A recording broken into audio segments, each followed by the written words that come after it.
আমার দিকে তাকাও যুবক ভাই, তুমি জীবনে কি চাও? ভালো রেজাল্ট করতে চাও, ভালো চাকরি চাও, ভালো বিদেশ যাইতে চাও? পুরানা বিদেশ পাঠাইছো, বইয়া বইয়া ঋণের বোঝা মাথায় নিয়ে কান্দ, ঋণের বোঝা মাথায় লইয়া রাস্তায় রাস্তায় বসে কান্দে লাভ নাই। ওয়াজের মাঠে যায় নামাজে বসে মসজিদের কোনায় বয়া বয়া কান্দ। মালিকের কাছে যদি কাঁদতে পারো গো, ওই আব্দুল্লাহ যদি ডাইকে মাওলারে পায় গো বাবা, আমরা কেন মাওলারে চাইয়া পাবো না?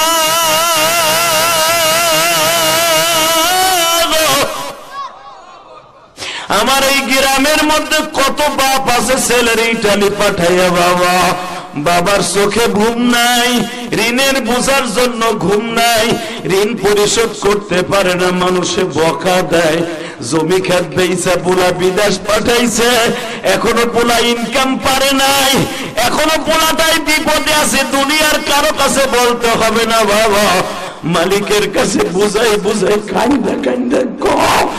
তোমার চোখের পানি পড়ার আগে তোমার সন্তানদের আল্লাহ নাগার থেকে কাগজের ব্যবস্থা করে দিবে। কষ্ট হইতেছে? 2 মিনিট, আর 2 মিনিট পরে বিদায় নিব। না না, আমার চাচা না না, আমার দিকে তাকা নাই। জমিনের মালিককে চাইতে হবে কার কাছে? চাওয়ার মতো চাইলে পাওয়া যাবে না? যাবে? চাবেন? চাবেন? আজকে চাবেন? রেডি হন। আব্দুল্লাহ যখন কান্দে আর কয়, মালিক আমার আংটিটা তুলে দাও, দাও দাও। আল্লাহু লা ইলাহা ইল্লা হুয়াল হাইয়ুল কাইয়্যুম তাবারাকাল্লাযী বিয়াদিহিল মুলক। সারা পৃথিবী তোমার হাতের মুঠোর মধ্যে, এই নদীটাও তোমার মুঠের মধ্যে। দাও, আমার আংটিটা তুলে দাও। আমার আল্লাহর কুদরতের দরিয়ায় ঢেউ শুরু হয়ে গেছে, ঢেউ আরম্ভ হয়ে গেছে। আমার আল্লাহ নদীর ভিতরে যে ফেরেশতা আছে তারে বলতেছে, আংটিটা তুলে আব্দুল্লাহর বালতির মধ্যে ঢুকাই দে। আব্দুল্লাহ রাজার ছেলে না, ফকির নিচ্ছে না, আমি মওলার দেখার দরকার নাই, ও আমারে ডাক দিয়ে পাগল বানাই এলাইছে। ওই 3-4 দিন খাওয়া নাও বাদ দিয়ে খালি আমার কাছে চাই আলেমের বরাত দিয়ে। যখন বালতি টান দিছে, দেখে আংটিটা চকচক করতেছে। রাখ দিন অনেক কলিজার টুকরা ভাইরা, আমার বাজানরা, আপনারা সবাই আপনাদের কপালের মধ্যে আমার আত্মীয়র ছাপ লাগানো আছে। যদি আমি মারা যাই, আপনারা আমার জানাজায় যাবেন, আমি হয়তো আসতে পারবো না, পৃথিবীর কোন প্রান্তে কখন থাকবো, কিন্তু আপনাদের সাথে আমার দোয়া থাকবে ইনশাল্লাহ। বলেন আপনি বিশ্বাস করেন? আল্লাহকে সাক্ষী রেখে বলি, যখন শুনি আমার কোন আত্মীয় মারা গেছে, ওই মাহফিলে মনে করি সবচেয়ে আমার আপনজন সে মারা গেছে, কেঁদে কেঁদে অনেক দোয়া করি, দুঃখে দুঃখে তাহাজ্জুদে দাঁড়ায় দোয়া করি। এই জন্য একটা এলাকায় একটা সন্তান আলেম হলে এর চাইতে ভালো প্লাস পয়েন্ট নাজাতের জন্য আর কিছু থাকতে পারে না। ঠিক না বেঠিক? জোরে বল, আরো জোরে। তাকান এদিকে। আংটিটা হাতে নিয়ে নাচতে নাচতে রাজদরবারে যাইয়া আবি আব্দুল্লাহ হাসানের বাড়ির দারোয়ান রে কয়, তুই না আমারে কালকে অনেক ঘুষান ঘুষাইছ, এই যে আংটি ল, চাওয়ার মতো চাইলে মওলায় সব দেয়, ল ল। দারোয়ান কয়, বানাইলি এসের বিয়ে করে লেগে, কয় ধরে দেখ, আমার আল্লাহর কুদরত বোঝা যাবে, হাসবি না যুবক, এখন কানবি। আংটিটা তুলে দেখে বাদশার বউর আঙ্গুল ছিল চিকন, আংটি ছিল মোটা, সুতা পেঁচাইয়া বাকিটা ব্যাকআপ দিছিল। এখনো পর্যন্ত আংটিটার সাথে সুতাটা লাগানো আছে। আংটিটা দারোয়ান দেখে একবার আব্দুল্লাহর দিক তাকায়, আর একবার আংটির দিকে তাকায়। কান্দার কয়, আব্দুল্লাহ আংটি তুই কেমনি তুললি, কেমনি তুললি? দারোয়ান বলে, কেমনি তুললি? তুইও গরিব, আমিও গরিব, আমি জানি, পেটের জন্য আমি চাকরি করি, আমি তোরে কালকে অনেক মারছি, তুই আমারে মাফ করে দে। এই আংটি পৃথিবীর কেউ তুলতে পারে না, একমাত্র আল্লাহ বলি ছাড়া।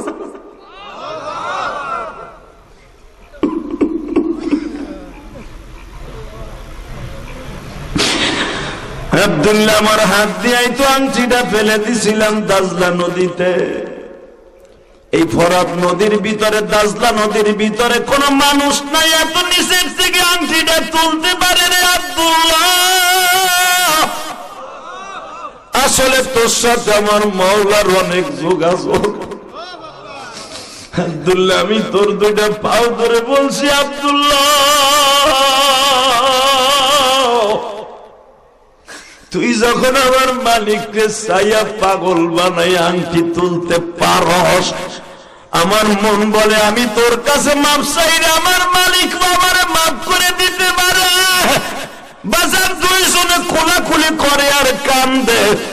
আমি আপনাদের দুইটা পায়ে হাত দিয়ে বলে যাব, এই মাগরিবের পরে হাত দুটো এখন তোমরা তুলবা বাবা।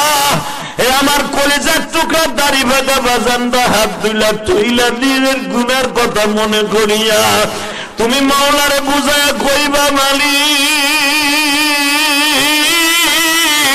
70 বছর 80 বছর 60 বছর হয়ে গেছে, জীবনে ভালো কোনো কাজ করি নাই, নেকির খাতা শুধু স্বর্ণ দেখি, বদের খাতা ভারী মালিক।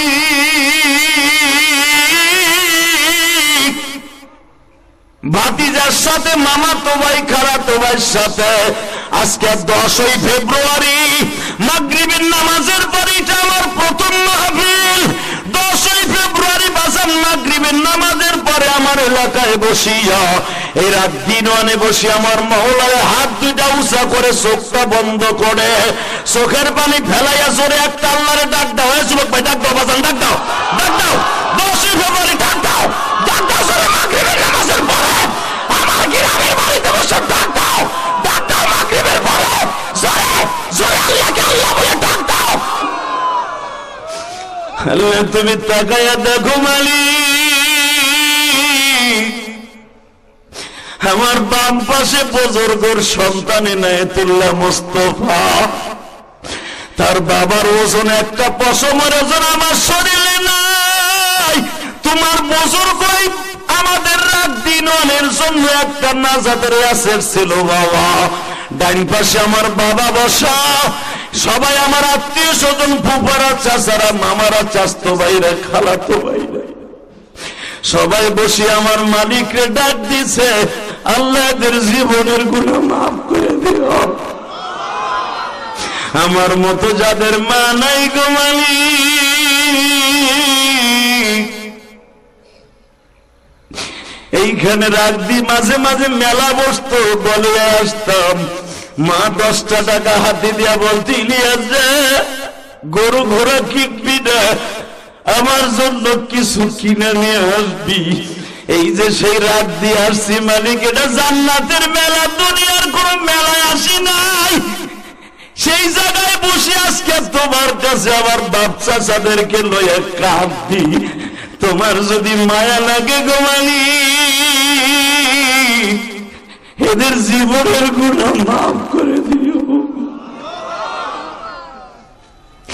আব্দুল্লাহ আংটিটা দারোয়ানের হাতে দিয়া বলে, দারোয়ান বাচ্চার বিবিরে ডাক দে। সে না কইছে চাওয়ার মতো চাইলাম আংটি, আংটি আনতে পারলে মাইয়া বিয়ে দেবে, ডাক দে। এখন কানবেন। বাচ্চার বিবি আংটিটা হাতে নিয়ে একবার আংটির দিকে তাকায়, একবার আব্দুল্লাহর দিকে তাকায়। আব্দুল্লাহ, আমি যখন চাওয়ার মতো চাইছি আংটি তুই যখন তুলে দিস, মাইয়া ঠিকই তোর হাতে তুলে দিব। জোরে জোরে জোরে জোরে জোরের ভিত্তিতে আবি আব্দুল্লাহ হাসান কানা হইল, বাসায় আসো কে, টাকা দিয়া তুমি গরু ছাগল এবং ভালো জামাই কিনে বিয়া দিতে পারবা, কিন্তু আল্লাহর ওলি কিনে বিয়া দিতে পারবা না। আমি আব্দুল্লাহর কাছে, আমি 10 মাস 10 দিন আমার মাইয়ে পেটে বইছে, আমি ওর কাছে বিয়া দিব। যুবক এখন চিল্লা বিয়ার কানবি, তোর জীবনে কি দুঃখ আছে বলো, তোমার জীবনে কি চাও, চাওয়ার মতো চাইলে মওলাই দিতে বাধ্য। আব্দুল্লাহর মাকে জরুরি ভিত্তিতে আনা হইল। আব্দুল্লাহর মা এখন কান্দে আর জিগায়, বাবা আব্দুল্লাহ, মা তোরে আমি ঝাড়ু দিয়ে পিটাইতে চাইছিলাম, ও বাবা তুই কেমনে কি করলি, মওলার সাথে কি যোগাযোগ করলি কত। এবার আপনি একটা শিক্ষা দিবেন। বলে, মা তুই কত, মা আমারে যখন বিদায় দিয়ে দিলি তখন তুই কি কইছিলি, যা তুই মরগা কইছিলি না মা। আব্দুল্লাহর মা কান্দে আর কয়, আমি মরগা এটা মনের থেকে কই নাই, তোরে বিদায় দিয়ে আমি যাই নামাজে পড়ছি, যাই নামাজে বইয়ে বইয়ে কইছি মালিক আমার আব্দুল্লাহ পাগলামি করতেছে ঠিকই, কিন্তু আমার আব্দুল্লাহর পাগলামিটা আলেমদের কথায়। আমি জানি আমার আব্দুল্লাহর সাইরানের দাম নাই। আমার আব্দুল্লাহকে তুমি দাম দিবে আলেমের জন্য, আলেমের জন্য, আলেমের জন্য, আলেমের জন্য দাম দিবে, আলেমের জন্য দাম দিবা। আপনি একটা আওয়াজ দিবেন, বাংলাদেশে যদি কোনো আলেমকে কেউ ইন্ডিকেট করে, কোনো অপমান করে কথা কয়, ওরে পিটাইয়া লুলা বানায় ফেলবেন। রাজি আছেন না নাই? কে কে রাজি আছেন? আল্লাহ কিন্তু হাত দেখায় দাও। এই মনে রাখবেন, একটা আলেম একটা এলাকার জন্য রহমত। কথা বলে না কেন? আজকে যদি আমি ইলিয়াস রহমান জিহাদিরে আপনি আমার জন্ম না দিতেন, যদিও টাকা পয়সা দিয়ে আমার বাবা আমার আলেম বানাইছে, কিন্তু আপনাদের দোয়া ছাড়া আমি আলেম হতে পারি নাই। বাংলাদেশের যত বড় সুপারস্টার বক্তা আমার মতো আছে, ইলিয়াস রহমান জিহাদির মতো কান্দানো বক্তা কম আছে। কারণ কি জানেন? এলাকার কিন্তু বক্তার এলাকার দাম নাই, আমার এলাকায় আমার অনেক দাম। আমি কেন বুঝি জানেন? যখন দেখি আমার কথা আপনারা বয়ে বয়ে কাঁদেন। মাগরিবের টাইমে ইশারের পরে হাজার হাজার মানুষ, সর্বসন্ধি মানুষে আসরে পরে বয়ান করছি, হাজার হাজার মানুষ চলে গেছে। ভালো না বাসলে যাইতেন না, ভালো না বাসলে বলতে তো কলম খার বলা, কালাম খার বলা, ওর কথা কি যাবো? ঠিক না? ঠিক। পরাণ দিয়ে ভালোবাসেন বিদায় আপনারা আমাকে খবর দিয়ে আনেন এবং দাওয়াত দিয়ে আনেন, আসার চেষ্টা করি। আজকে এত ক্লান্ত শরীর দেয়া ভাবছিলাম না আজকে আসবো, কারণ কালকে অনেক দূর সেই নরসিংদী রায়পুরে মাহফিল ছিল, সে চরের মধ্যে আস্তে আস্তে ফজর হয়ে গেছে। এর ভিতরে 4 জন 5 জন ওয়াজ কমিটির লোক, কেউ টাকা নিয়ে, কেউ দাওয়াত দেওয়ার লেগে বিভিন্ন প্রকার লোক আইছে। সবাই রে বিদায় দিয়া ঘুমের তো বালাই নাই, রওনা দিয়ে আগে আগে এসে পড়ছি। টাকার আড়াইছি, কিন্তু আমি সেই 4টার আগে আলহামদুলিল্লাহ বলে বাসার থেকে 1:30টায় বেরিয়েছি। আমি আগে বাইরাবো, টাকেরার স্ট্যান্ডে যাই যদি আমার দেশের একটা লোকের সাথে কথাও বলি, আমার মনের মধ্যে তৃপ্তি লাগবে। আল্লাহর কসম করে বলছে, আল্লাহর জাতের কসম, আল্লাহর জাতের কসম, যে আমার একটা এলাকার মানুষ যদি আমি দেখি, আমি যখন বিশ্বাস করেন আমি লন্ডন গেছি, ব্রাইটন, আল্লাহ আমার ব্রাইটন নিচে গেছি, যে দেয় সব সিলেটি, নোয়াখালী, কুমিল্লা, আমাকে গোপালগঞ্জের মধ্যে সাইড দিয়ে ছেলে। বিশ্বাস করেন আমি লন্ডনের টাকার বাংলাদেশের টাকার বেড়ে 10,000 টাকা খরচ করে ওদের লগে দেখা করতে গেছি। ও দোকানের তেল লাভ দিয়ে বেরিয়েছে। আপনি ইলিয়াস রহমান জিহাদি না? হ্যাঁ। একজনের বাড়ি আমাকে গোপালগঞ্জ মিয়াপাড়া, আর একজনের বাড়ি হইতেছে সেই ইসে তোমার যে বাগেরহাট। এই দুইটা ছেলের সাথে আমি দেখা করিয়া যখন বুকের সাথে বুক লাগাইছি, ওরা খুশির আনন্দে চিত্তে বলে, আলেম দেখছি কত আলেমই তো বেরাইটং আছে, কোনদিন তো আমাকে দেখতে আসেনি। আমরা এই রেস্টুরেন্টে চাকরি করি ভাই, আমি দোয়া করি আল্লাহ যেন আপনাকে আরো উপরে নিয়ে যায়। এই 2013 সালে গেছি লন্ডন, এখনো পর্যন্ত আমার গোপালগঞ্জের ওই ছেলেটা এখনো ফোন দেয়, এখনো আমার মসজিদ মাসে টাকা দেয়। আলহামদুলিল্লাহ বলতে পারলেন না? এখনো মাসে মাসে টাকা দেয়। ওই যে ভালোবাসা, আমি 10,000 খরচ করার দেখতে গেছি, এই পর্যন্ত আমার কয়েক লক্ষ টাকা আমার 3খানা মাদ্রাসা মসজিদে দিচ্ছে। হব্বুল রক্তি মিনাল ঈমান, দেশের লোককে ভালোবাসেন ঈমানের অঙ্গ। আমি এই জন্য আগে আগে টাকাটা একটু ঘুরি ফিরি, চা খাই, সবার সাথে বসি। অনেকে কয় এই লোকটা এত বড় বক্তা, চার দোকানে বসে চা খায়। হ্যাঁ, আমি অন্য জায়গায় বড় হইতে পারি, আমার এলাকায় আমার কোনো দাম আমি মনে করি না, কারণ আমি আপনারই সন্তান। আপনি আমার জন্ম দিয়েছেন এই মাটির মধ্যে বসে, কথা ঠিক না বেঠিক?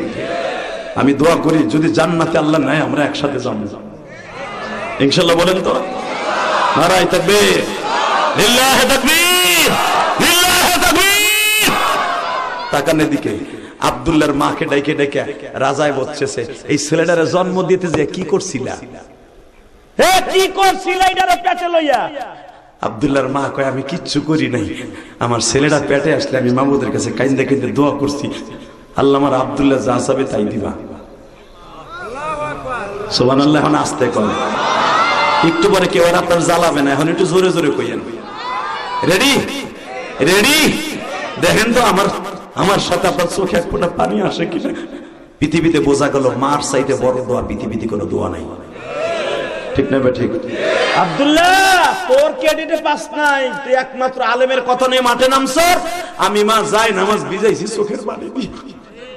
এখানে অনেক যুবক আছে মনে কয় টাকার জন্য ইটালি যায় না, টাকার জন্য ব্যবসা লাভবান হতে পারবি না, একমাত্র মা বাবার দোয়া ছাড়া। এ যুবক, বিদেশ যাওয়ার আগে মা বাবার কাছে ভালো ব্যবহার করে যাস, বোন নামে অ্যাকাউন্ট না করে মা বাবার নামে করে যাস, ইনশাআল্লাহ। বলতে পারলা না? তাকাও এইদিকে, কোনো দিকে ঘাটটা ঘুরাবা না। আব্দুল্লাহর বিয়ের ফিরিতে বসা হইল, বিয়ের ফেলে গায়ে হলুদ দেওয়া হচ্ছে।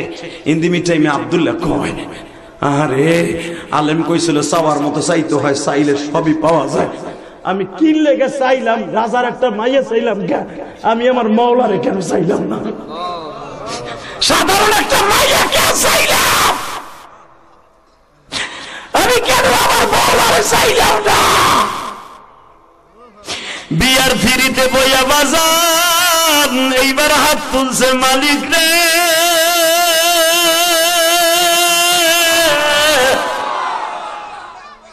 চাওয়ার মতো চাইলে সবই পাওয়া যায়। আমি কায়দা যাই না ফেলছি, এখন আর আমি 2 টাকার রাজার মাইয়া চাই না, এখন আমি তোমারে চাই, তোমারে চাই, তোমারে চাই, তোমারে চাই, তোমারে চাই, তোমারে চাই, তোমারে চাই, তোমারে পাওয়ার লেগে মাঠে নামলাম। বাজানরে আব্দুল্লাহ যেই মাসে আমার মাওলারে চাইয়া পাইছিল জঙ্গলে জঙ্গলে, ওই মাসটা শাবান মাস। আপনারাও শাবান মাস আল্লাহরে চাইবেন ইনশাআল্লাহ, বলেন চাবেন তো আল্লাহর কাছে? চাবেন তো আল্লাহকে? আল্লাহর কাছে চাওয়ার জন্য একটা মাস, এই মাসের 19, 20, 21, হ্যাঁ এই মাসের 19, 20, 21 চরমুনার মাহফিল। নারায়ে তাকবীর। কবে কবে? 19, 20, আবার কোন 19, 20? এই মাসের 19, 20, 21 চরমুনার মাঠের মাহফিল। দেখবেন পাগলদের খেলা কারে কইছে। এই মাগরিবের নামাজের পরে দাওয়াত দিয়ে গেলাম, আপনারা যাবেন তো ইনশাআল্লাহ? সবাই যাবেন ইনশাআল্লাহ? চরমুনায় যাবেন তো? নারায়ে তাকবীর। চরমুনার মাঠে যে যদি মুড়ি দন লাগবো না, অন্তত চরমুনার মাঠে যাবেন দেখতে যে মানুষগুলোর খেলা কি। কে কে যাবেন দেখে আল্লাহকে হাত উঁচা করে দেখান তো, ওয়াদা দেন। আপনি জানবেন না, হাত তো উঠে দেখান। চরমুনায় 19, 20, 21 মাঠে যাবেন তো ইনশাআল্লাহ? চরমুনার মাঠে যাবেন তো? এখানে লঞ্চ ভাড়া করা হয়েছে 12, পূর্বালি 12, চরমুনাই থেকে ঢাকা থেকে চরমুনাই যাবে, এবং আমাদের ট্যাগের থেকে নুরুজ্জামান ভাই নেতৃত্বে যাওয়া হবে। আপনারাও যাবেন, আমিও যাওয়ার চেষ্টা করবো ইনশাআল্লাহ। এবং গতকালকে আমার ফোন দিছে চরমুনার মাহফিল থেকে, আমাকে উলামায়ে কিরামের সম্মেলনে আমাকে বয়ান করতে দিবে। আলহামদুলিল্লাহ বলেন। এতদিন আমারে দেয় নাই, গতকালকে ডাইরেক্ট বলা হয়েছে আমাকে। শামসুদ্দোহা ভাই ফোন দিছে, মাওলানা ফিরোজ সাহেব ফোন দিছে, যিনি চরমুনার সবচেয়ে বড় মুহাদ্দিস। যারা বয়ান ভাগ করে আগামীকালকে তারা আমার নিজেরা ফোন দিছে, কারণ তারা পরামর্শ করতেছে কারে কারে বয়ান দিবে। আমাকে ইনশাআল্লাহ উলামা সম্মেলনে বয়ান করতে দিবে, এবং হাফিজুর রহমান সিদ্দিকী মতো আমাকে কথা বলতে দিবে। এটা আপনার মুর্শিদপুরের জন্য এটা গর্ব। আলহামদুলিল্লাহ বলেন। চরমুনার মাঠে বয়ান করা, উলামার সম্মানে বক্তব্য দেয়া, এটা হাজার হাজার আলেমের মধ্যে একজনকে আল্লাহ মিলায়। না গেলে বুঝবেন না চরমুনার মাঠ। ইনশাআল্লাহ সবাই যাবেন তো ইনশাআল্লাহ? সবাইকে দাওয়াত দিয়ে বিদায় নিলাম। বিদায়ের আগে সবার কাছে আমার একটা দাবি থাকবে, আমার পরে আপনারা রাগ করেন। আমার রাগ করে লাভটা কি? আমার সবচেয়ে বেশি কষ্ট লাগে যখন আপনারা মিডিয়ার সামনে আমার বদনাম করেন। বদনাম হইলে আমার, যদি আমি রাগ করে থাকি, আমি যদি কষ্ট দিয়ে থাকি, আমার ট্যাকের আর সিভের মধ্যে ফেলে 2টা ঘুষা দিয়ে মিষ্টির দোকানে, কিন্তু মিডিয়ার সামনে আমার বদনাম করেন না। এই যে আপনারা অনেকে সাত গ্রুপ আছে এখানে, আমি আপনাকে নাম বলবো না, আমার একদিন দৈরা ট্যাকের ব্রিজের হয়ে অপমান করার লেগে তারা করছে। আমার গাড়ি ভাঙবে, হান করবে, তান করবে। আরে আমার গাড়ি ভাঙছে কি লেগে? এটা শুনে রাগ দিন অনেক কিছু কিছু আল্লাহর ওলিরা খুশি হয়েছে। নাউজুবিল্লাহ বলেন। আচ্ছা, আপনার পোলার গাড়ি ভাঙছে একজনে, আপনি কি খুশি হবেন? আপনি কি বা আপনার জারুগা বা কথা ঠিক না বেঠিক? আমার গাড়ি ভাঙছে সিরাজগঞ্জে, আপনি কেন ভাঙছে জানেন না তো? এখানে ছাত্র শিবিরের পোলাপান এবং কিছু মাজার পূজারি মিলা, আমি ভাত খাইতে বসছি, আমার ড্রাইভারে কয় হুজুরে লই আহেন। ওরা ট্যাকটিস করছে আগে, আপনি তো জানেনই না কেন ভাঙছে। আমি বলে কোন জায়গায় মাজারের বিরুদ্ধে ওয়াজ করছিলাম, 7 গ্রুপের বিরুদ্ধে ওয়াজ করছিলাম। এই 2 গ্রুপ মিলে আমার ড্রাইভার কাছে ভাত খাইতে, এই ফাঁকে মাত্র 1.5 মিনিটের ভিতরে ইটা দিয়ে গাড়িটা ভেঙে গেছে। বুঝতাম তুই সিরাজগঞ্জের পোলা, আমার সামনে ভাঙতি তলে বুঝতাম যে তোর বাপের গিরায় কতটুকু জোর আছে। ওসি সাহেব যখন ওইগুলোর ধরে নিয়ে আইছে, এনে জিজ্ঞেস করছে বেটার ওয়াজ করতে এনে গাড়ি ভাঙলি কে? কয় স্যার রাগ মেজাজে উনি মাজারের বিরুদ্ধে কথা কইছিল, এই জন্য ওনার আমরা বুঝতে পারি না, এই জন্য এত ভালো মানুষ পোলা পানে ভাঙ্গে লাইছে। ওসি সাহেব ধরে যখন পাটাম দিছে আর কইছে গাড়ির দাম যা আছে 32 লাখ দিবি এনতে উঠবি, সবগুলার ঠাটায়া দিল, পায়াতে দুইটা জরিমানাও দিল, যা খরচ গেছে তার 3 ডবল জরিমানা দিছে। আলহামদুলিল্লাহ বলেন। আর এদিক দিয়া যে এলাকার মানুষ বেজার হওয়ার কথা যারা ভাঙছে, এদিক দিয়ে হুনি আমার এলাকার মানুষ খুশি হয়। তাই এমন লোকে খুশি হয়েছে যে বাড়িতে আমি ওয়াজ আইছি এই বাড়ি যারা বেঁচে গেছে, যারা আমি দেখছি হিগুন পড়তে, আমি দেখছি ছোটকালে, হেও দেখি মিডিয়ার সামনে কয় ওই এলাকার রাজাকার। আমি বলে রাজাকার? আমি যার ওয়াজে আইছি তোমার কাছে বিচার দিয়ে গেলাম, পরে বুঝাই শুনে কয়ও জিলিয়াস রহমান জিহাদির জন্ম রাজাকার না, রাজাকার যখন শুরু হয় তখন তার মার বিয়া হয়। তুই যে মিডিয়ার সামনে কইলি রাজাকার, আওয়ামী লীগ সরকার থাকলে তো ঠিকই আমার ভিতরে ঢুকাইতো, অথবা আমার বাপ রে জিগাইতো কিরে তোমার বিয়ে হয়েছিল কবে, তোমার পোলা ঠিকই যুদ্ধের সময় যুদ্ধ করছে নি, কথা কর না কেন? অতএব বাবা যদি আমার অপরাধ হয় আমার সামনাসামনি কইেন, কেমন? আমার সামনাসামনি কইেন, মিডিয়ার সামনে কইেন না। আপনাদের সবার কাছে হাতে পাও ধরে বলে যায় কি কষ্ট পাইছেন নাকি আমার দ্বারা? যদি আমার মিডিয়া বদনাম বলেন তো তারা আপনাকে ওয়াজ করে আসতে পারবো না। আল্লাহ আপনাদের সবাইকে হেদায়েত নসিব করুন। সবাই ভালো থাকেন, সুস্থ থাকেন। এই যে আমার একজন প্রাণ প্রিয় মানুষ ইনায়েতুল্লাহ মুস্তফা সাহেব আসছেন, উনি কথা বলবেন ইশারের নামাজের পরে, আপনারা কেউ যাবেন না।